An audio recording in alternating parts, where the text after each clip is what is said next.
Alrighty, so we're presenting our case study about optimizing order fulfillment in the global markets. My name is Nick Keller. I'm Alexander Cabrera. And I'm Max Rennie.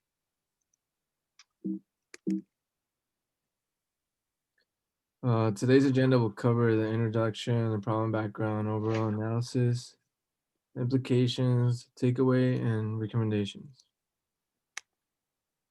So, quick introduction. So, successful companies have an entire supply chain working together to help each other reach a common goal, and that is to satisfy the end customer.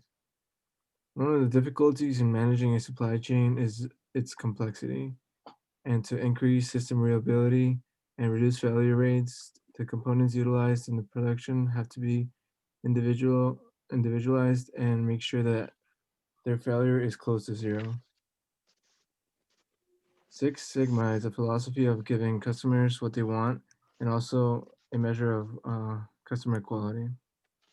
Anything less than ideal has room for growth, and the goal is to achieve long lasting and cost effective results while minimizing waste.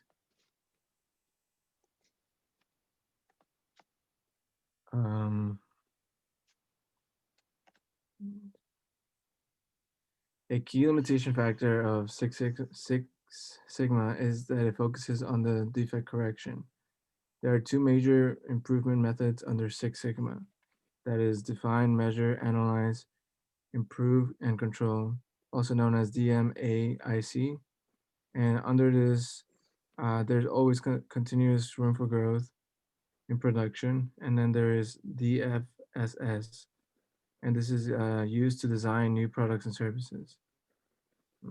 DFSS is a proactive approach and it focuses on getting things right the first time and continuing to do so.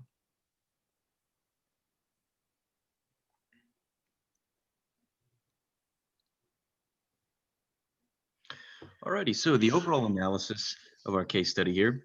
So Six Sigma and DFSS were the primary applications used and the methods used in the supply chain modeling for the company A. And some of the issues they were looking at were the issues of stockouts, which obviously means, having products that aren't in or losing stock and not having things available.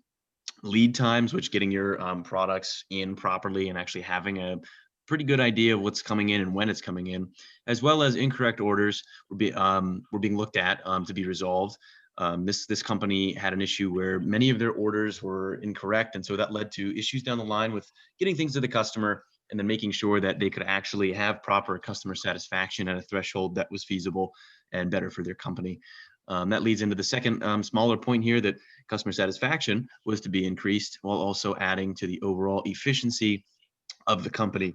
And a little personal anecdote on this part here.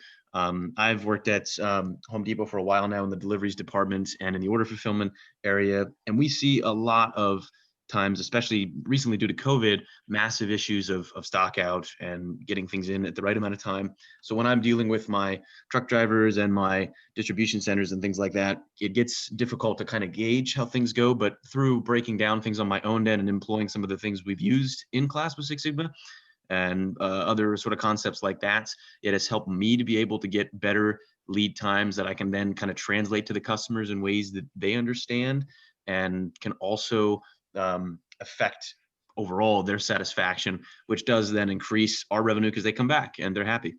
So moving on, order fulfillment plan and mechanism was implemented and it was monitored. And the main objective of this specific implementation was to reduce the stockouts as well as stock of the low inventory items while keeping high demand in stock longer. We see this a lot with new technology releases. There's an immediate issue of stock out. It's almost, a lot of people think it's kind of intentional sometimes, kind of increase your demand. But a lot of times there are various factors that go into that, people scalping things, people reselling, all of that stuff. But it's up to the company to make sure that low inventory items are actually stocked adequately and properly, and then your high demand items are in stock longer. So this is essentially what company A was trying to do while also prioritizing and streamlining their supply chain. They also wanted to keep the costs consistent and wherever possible, lower them, because we all know we're in business, it's to make money and to keep our costs low. And this actually will in turn help us to promote and deliver better customer basically customer satisfaction in the terms of lower pricing, and that'll help keep people coming back. Another area was ordering speed, correctness, and efficiency. These are three big things in any business, but especially in supply chain, because you can have ordering speed, but if it's not correct, then it really is not going to be beneficial in the long run. Then, of course, it's not efficient if it's not correct. So they were primarily all focusing on getting those three things, in addition to obviously reducing the stockouts, low inventory items, taking care of that while keeping high demand stock where it needed to be. So next slide, please. So the implications of implementing this order fulfillment system are listed here. Some of the interesting notes here that it increased statistical awareness across the supply chain. They had a better idea of where they were lacking, as well as where they were actually leading the pack, so to speak, in comparison to the other companies. The implementation of this system was a boon for their business, and it actually seemed to generate the results that they were really hoping for. They also had increased congruency between the suppliers and the warehouses. They had better communication. They had better overall supply chain flow, and they actually utilized all of their strengths in ways that actually seemed to definitely overshadow and eliminate many of their weaknesses. They also had a better understanding of their current stock issues or possibilities. One of the issues that some of the companies had, specifically Company A, was that they weren't entirely sure at all times what they had in the warehouses or what was coming down through the supply chain. But through implementing the order fulfillment system, and especially with the data analysis and tracking it, they were able to have a better understanding and, of course, a more precise understanding of where their issues were, what could be fixed, and the possibilities ranging from all of those new solutions to those existing problems. Next, they had increased efficiency throughout the ordering and fulfillment processes due to proper stock allocations, as well as better understanding of customer needs. And this kind of ties back to the last slide of order efficiency and speed and things like that. With proper monitoring tools and proper data analysis, they were able to understand the customer needs a lot better, as well as deliver in a more timely fashion that was actually correct the first time, which is what they were definitely going for, and that's always good.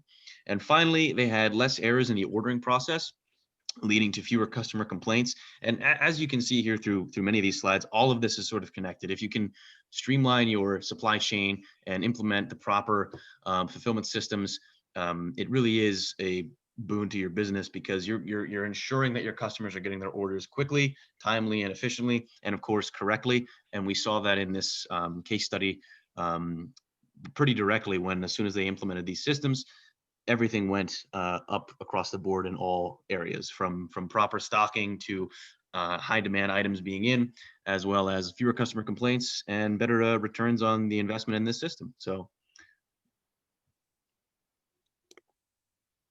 All right, so for the recommendations that we had, the presented order fulfillment model should be, you skip the slide.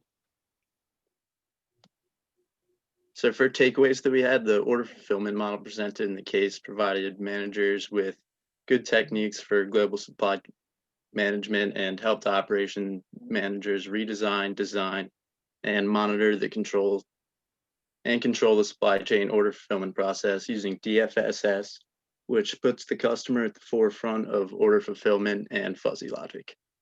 And it provided a mean for incremental steps for supply chain improvement, and can accommodate many varieties and degrees of supply chain integration by targeting aspects of relationships being examined, and also helped see where processes intercepted with processes of their supply chain partners, and also the trading and distribution centers.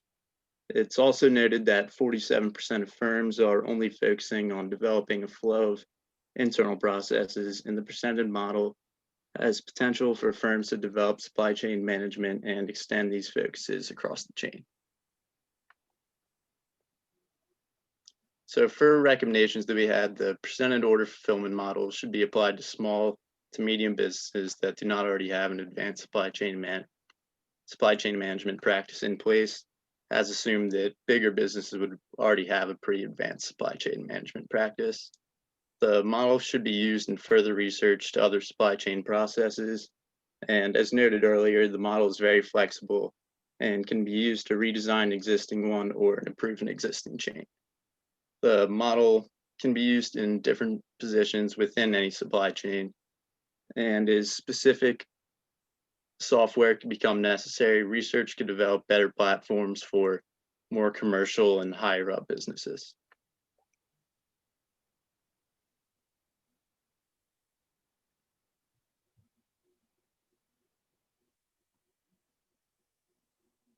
All right, that was 10 minutes and 17 seconds. All right, cleared it. Yeah, that wasn't bad at all. What do you guys think? How do you